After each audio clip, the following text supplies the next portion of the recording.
The moment he noticed her hands shaking, the world around the checkout counter seemed to slow to a painful crawl.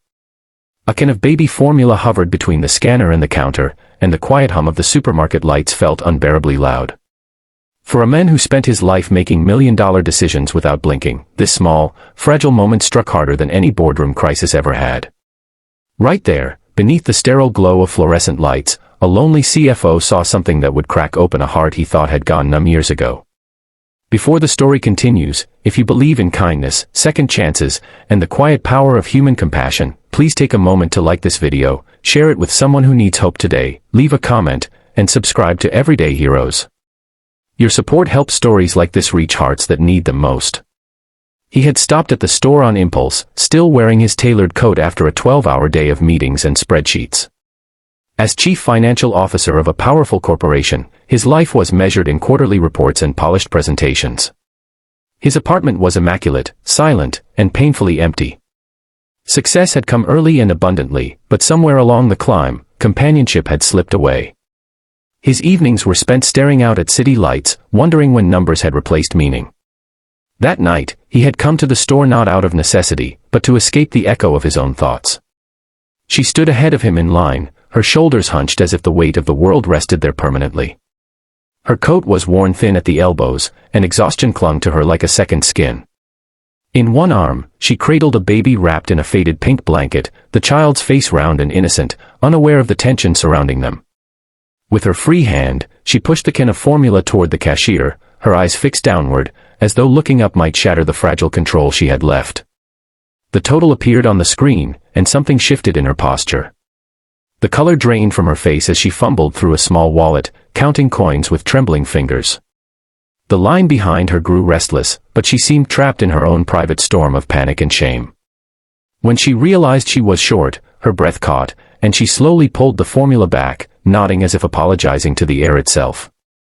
The cashier reached for the can to set it aside, routine and detached, but the moment felt anything but routine.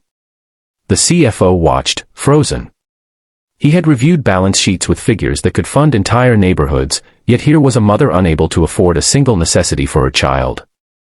A strange tightness filled his chest, an ache he had not felt since his own childhood, growing up with a single parent who worked endlessly just to keep the lights on. He remembered those nights vividly now, the quiet fear of scarcity, the way pride and desperation often collided in silence. She turned away from the counter, clutching her baby closer, her lips pressed tight as tears welled but refused to fall. There was dignity in her restraint, but also a deep, unspoken pain. The CFO felt an invisible line snap inside him. Without fully understanding why, he stepped forward, his voice low and steady as he asked the cashier to add the formula to his purchase. The mother hesitated, disbelief flashing across her tired eyes, but he simply nodded, offering nothing more than a calm certainty that this small crisis did not have to define her night.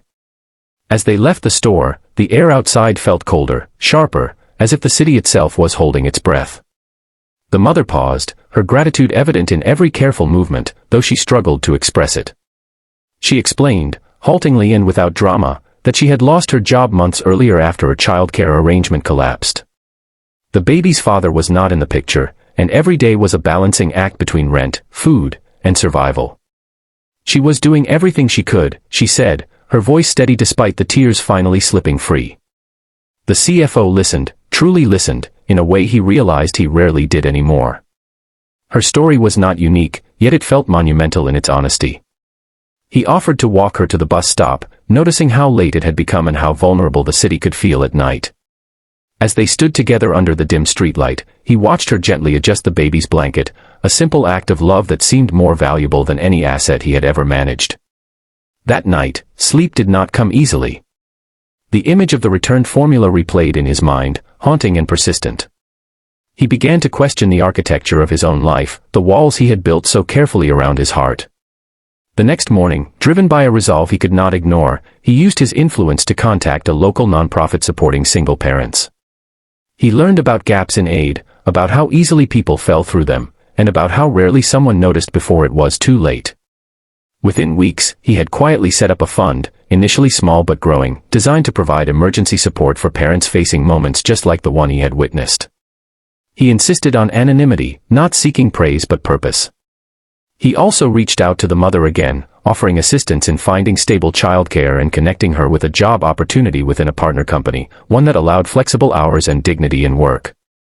She accepted, cautiously hopeful, her trust earned not by promises but by consistent action. Months passed, and change unfolded slowly, realistically. The mother moved into a modest apartment closer to her new job. The baby grew, her laughter brighter and more frequent. The CFO found himself visiting the nonprofit regularly, listening to stories, learning names, understanding that impact was not measured only in profits but in lives stabilized and futures redirected. The loneliness that had once defined him began to loosen its grip, replaced by a sense of belonging he had never anticipated. He realized that night in the supermarket had not been an interruption to his life, but an invitation. An invitation to remember who he was before ambition hardened him, before success convinced him that self-sufficiency was the same as fulfillment. By choosing to see one struggling mother, he had begun to see the world differently, and in doing so, he had found a version of himself he thought was long gone. As this story draws close, if it has touched your heart even a little, please take a moment right now to comment below with a word or phrase that reflects what kindness means to you. Your voices matter, and they help keep stories like this alive. Near the end of his year, the CFO stood once again in that same supermarket, this time watching families move through the aisles with a softer gaze. He understood now that heroism was rarely loud or celebrated. Often, it lived in the quiet choice to step forward when someone else stepped back. It lived in noticing shaking hands and choosing not to look away.